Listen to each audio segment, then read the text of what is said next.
Assalamualaikum warahmatullahi wabarakatuh. Perkenalkan, nama saya Dila Septia Rahayu dengan NIM 2202051006 dari kelas C Prodi Farmasi Universitas Muhammadiyah Riau.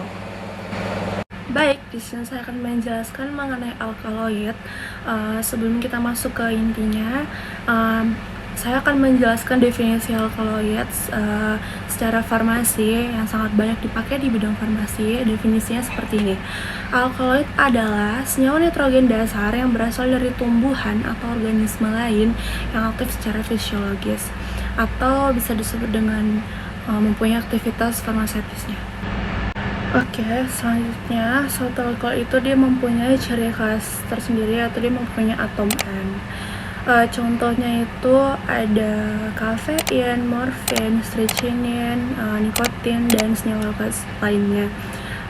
Mereka tuh mempunyai komponen atau konstituen atom N di dalam struktur mereka. Selanjutnya ada karakteristik alkaloid, itu ada dua. Yang pertama ada karakteristik utama dan yang kedua ada karakteristik fisika dan kimia. Baik, di sini saya akan membahaskan dulu karakteristik utama. Yang pertama itu biasanya dia mengandung atom N dan biasanya dia berada dalam konformasi cincin heterosiklik. Walaupun tidak selalu, tapi kebanyakan seperti itu. Buat kalian yang nggak tahu seperti apa cincin heterosiklik itu, seperti ini. Dia itu heterosiklik itu beda ya, di sebelahnya itu ada homosiklik dan sebelahnya ada heterosiklik. Sangat beda perbedaannya.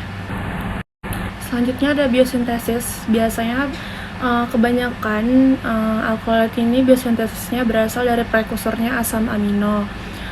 Contoh asam amino yang banyak dipakai dalam prekursornya itu contohnya ada lisin, penilalanin, tirosin, dan tritophan. Selanjutnya ada asiditas. Alkaloid itu sifatnya alkali atau basah, di mana alkaloid itu asalnya itu alkali atau basah. Selanjutnya ada organoleptis atau pemarian, di mana itu umumnya rasanya pahit dan umumnya bau ciri khasnya itu sangat kuat dan tidak berwarna.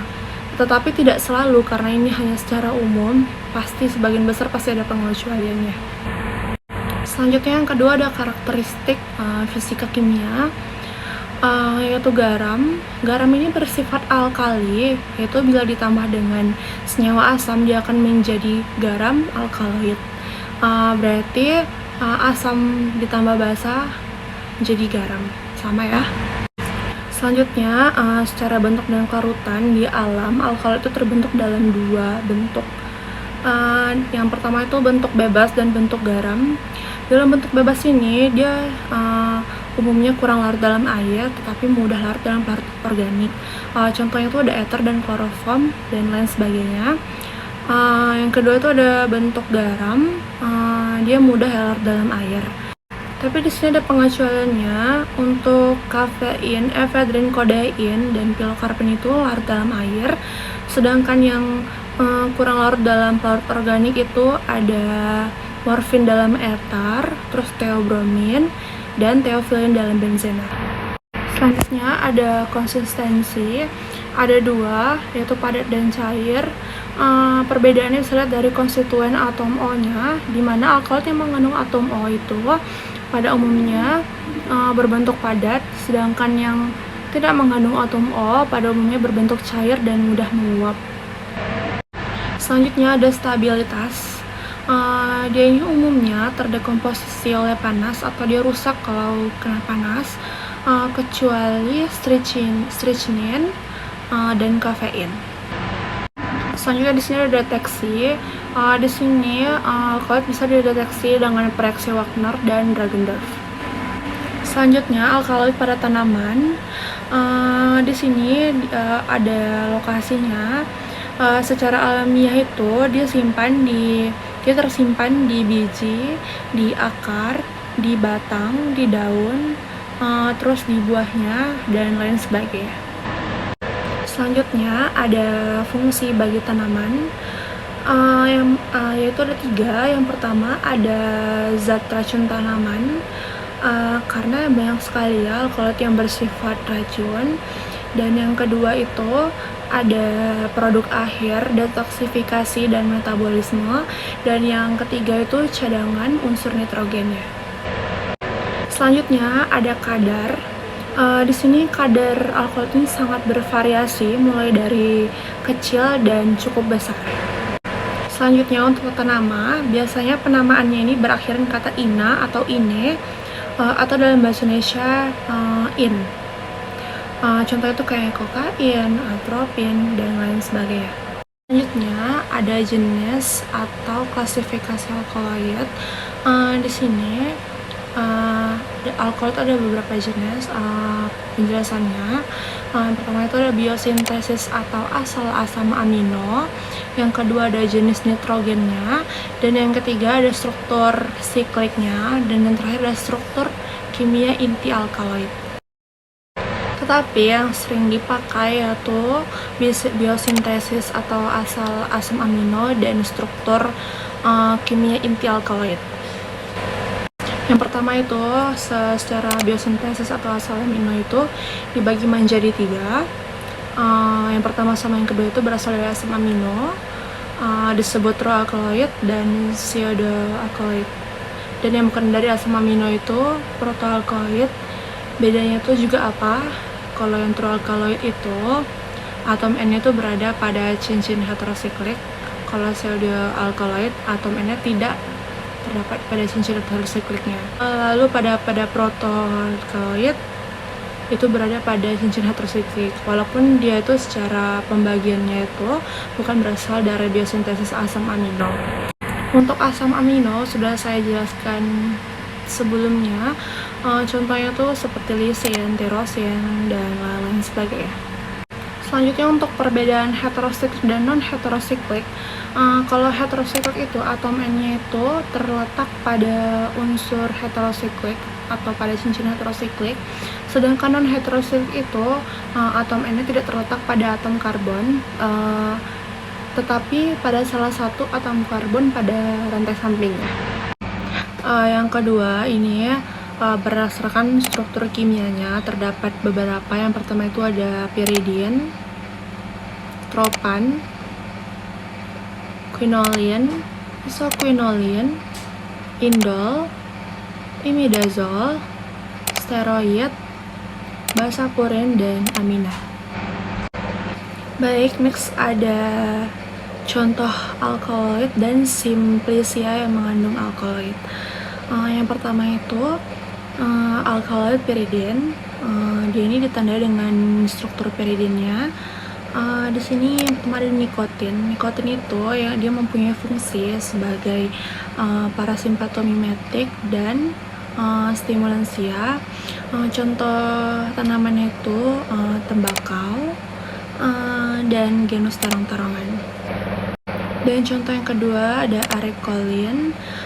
Biasanya ini digunakan untuk anti helmintik atau anti cacing. Biasanya ini asal dari tanaman pinang yang diambil bijinya lalu dikeringkan atau yang sudah matang. Baik, yang kedua ada alkaloid tropan. Alkaloid tropan ini yang pertama itu ada atropin, hyosin, skopolamin. Di sini fungsinya sama ya, sama-sama untuk antikolinergik. Biasanya tanaman yang dihasilkannya itu berada pada tanaman belladonna.